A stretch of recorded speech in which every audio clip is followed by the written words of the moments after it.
Legal services authority and national commission for women के अंतर्गत शिविर आयोजित किया गया। उक्त शिविर राष्ट्रीय महिला आयोग के निर्देशानुसार कानूनी जागरूकता हेतु एक कार्यक्रम ग्राम रावटी जिला रतलाम में आयोजित किया गया। माननीय श्री शोभा पोरवाल जिला न्यायाधीश अध्यक्ष जिला विधिक सेवा प्राधिकरण रतलाम के निर्देशानुसार आज 4 नवंबर 2020 को श्रीमान साबिर अहमद खान अपर जिला एवं सत्र न्यायाधीश सचिव जिला विधिक सेवा प्राधिकरण रतलाम के मुख्य अतिथि में आयोजित किया गया। इस मौके पर सुश्री पूनम तिवारी जिला विधिक सहायता अधिकारी व अधिकारीगण आदि मौजूद रहे। नई दिल्ली राज्य विधिक सेवा प्राधिकरण जबलपुर के माध्यम से ये आज महिलाओं के अधिकारों को जागरूक करने के लिए, महिलाओं को अपने अधिकारों की रक्षा के लिए क्या विधिक सहायता उपलब्ध कराई जा सकती है, उनके संबंध में क्या क्या कानूनी प्रावधान हैं। आज सारे कानूनी प्रावधानों की जानकारी हमारे 2 रिसोर्स पर्सन मैडम सुनीता वासनवाल और गायत्री चौहान अधिवक्ता द्वारा तथा जिला महिला बाल विकास अधिकारी और हमारी जिला विधिक सहायता अधिकारी के माध्यम से और ऊर्जा डेस्क प्रभारी मैडम प्रियंका चौहान के माध्यम से आज इस महिलाओं को संबोधित किया गया और महिलाओं को अपने अधिकारों के लिए जागरूक बनाया गया। मंच पर विराजीन जिला महिला बाल विकास अधिकारी श्रीमती विनीता अरोड़ा, हमारे रिसोर्स पर्सन या ये कहें कि महिला के अधिकारों के बारे में केस लड़ने वाली, न्यायालय में अपना पक्ष रखने वाली सम्मानीय अधिवक्ता मैडम सुनीता वासनवाल, मैडम गायत्री चौहान, हमारी जिला विधिक सहायता अधिकारी मैडम पूनम तिवारी, हमारी पुलिस विभाग से आए उप निरीक्षक प्रियंका चौहान मैडम और उप निरीक्षक श्री शुक्ला जी और महिला बाल विकास अधिकारी के सम्मानित कर्मचारी और यहाँ उपस्थित मातृशक्ति, नारी शक्ति को नमन। जैसा कि आज हम जानते हैं कि दुनिया की 50% आबादी महिला है। इस दुनिया की जब आधी आबादी महिला है तो इस आबादी के जो आधी प्रतिशत है या आधा भाग है, उनके अधिकारों की भी समानता होना जरूरी है। क्या आज हम कह सकते हैं कि हमारी महिलाएं पुरुषों के बराबर में बराबरी पर खड़ी हैं? क्या उनमें एक समानता है? जिस आजादी से पुरुष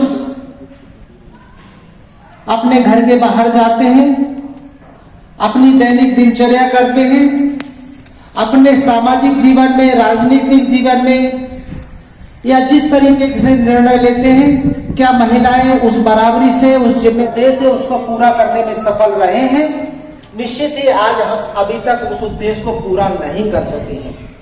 क्यों? क्योंकि हम महिलाएं ही अभी पीछे हैं। आज बहुत अच्छा लगा कि महिलाएं अपने घर से निकलकर अपने अधिकारों को जानने के लिए, अपने अधिकारों की रक्षा के लिए और उनके लिए जो कानून बनाए गए हैं उनकी जानकारी लेने के लिए आज इस विधिक साक्षरता शिविर में उपस्थित हुए हैं।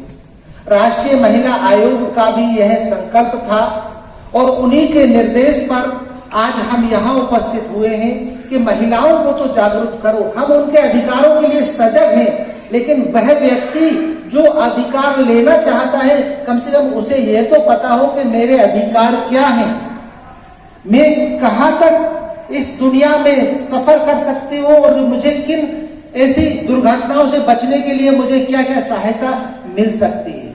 इसलिए आज हम इस शिविर के माध्यम से आपके अधिकारों की जानकारी के लिए यहाँ उपस्थित हुए हैं। इस संबंध में हमारे जो 2 रिसोर्स पर्सन थे, मैडम अधिवक्ता गायत्री चौहान और मैडम सुनीता वासनवाल, उन्होंने महिलाओं के संबंध में जो जो भी कानून थे उन सब के संबंध में विस्तृत जानकारी आपको दी।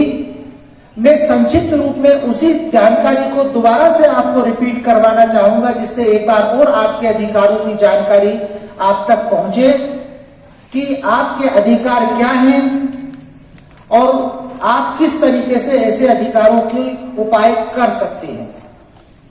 भारतीय संविधान में महिलाओं को आधारभूत अधिकार दिए गए हैं, जिसमें समानता का अधिकार महत्वपूर्ण है, जिसलिए जब आप पुरुष के समान हैं, सरकार की सहायता उपलब्ध करवाई जाएगी। जैसे कि आप स्त्री हैं, तो स्त्री होने के नाते अगर आप अपना वकील नियुक्त करने में असमर्थ हैं, तो जिला विधिक सहायता की ओर से आपको निशुल्क अधिवक्ता उपलब्ध करवाया जाएगा, जो आपके हर प्रकार के प्रकरणों में पैरवी करेगा, जिसका सारा खर्चा सरकार की ओर से वहन किया जाएगा।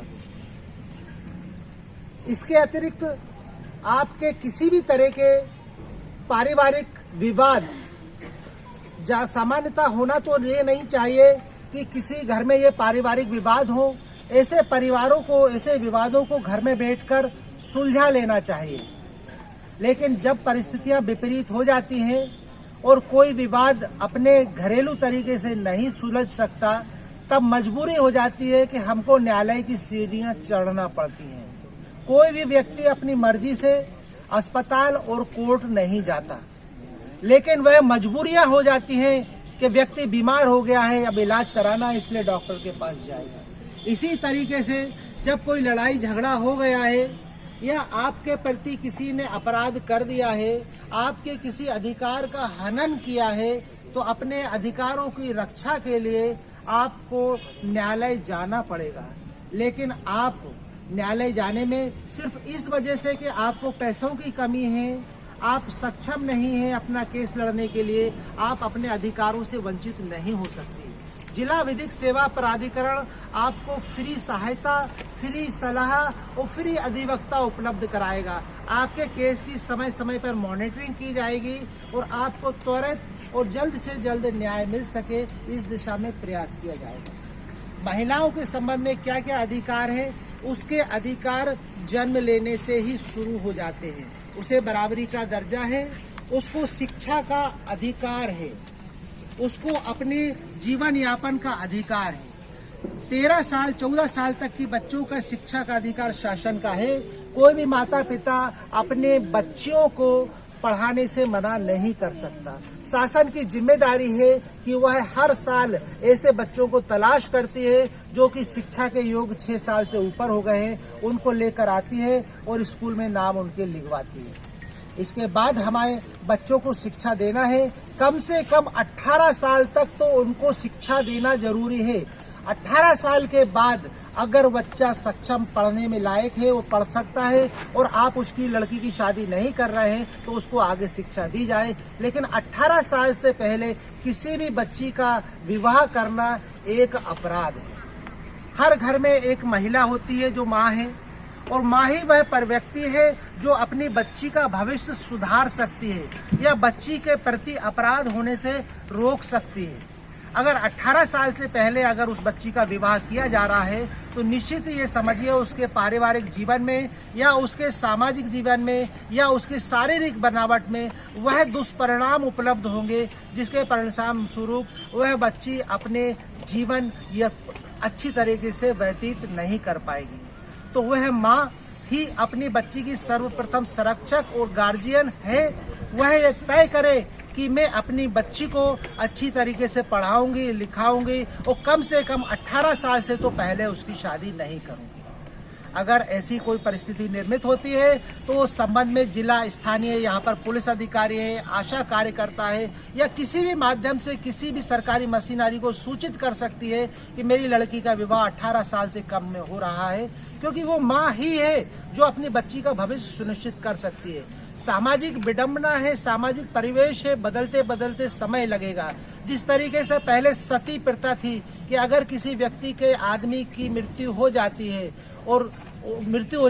तो उसकी जो पत्नी है उसको पति के साथ ही दाह संस्कार किया जाता था। ये सती प्रथा जिस तरीके से अब कुप्रथा के रूप में राजा राम मोहन राय ने इस कुप्रथा के प्रति आवाज उठाई और धीरे धीरे ये सती प्रथा बंद हो गई और अब ये अपराध की श्रेणी में है। इसी प्रकार शासन ने कानून तो बना दिए कि 18 साल से पहले विवाह करना अपराध है, लेकिन क्या हम ऐसे विवाहों को रोक पा रहे हैं? क्यों? क्योंकि चुपके जहां तक सरकारी मशीनरी को अगर सूचना नहीं मिली तो ऐसे विवाह होते रहे और होने में घर वाले ही जिम्मेदार रहे और जिसका परिणाम आपकी पुत्री ही भोगेगी, उसके पुत्री को ही उसका परिणाम भुगतना पड़ेगा। तो आप वह सर्वप्रथम सूचना करता है जो अपनी बच्ची का भविष्य बढ़ा सकते हैं।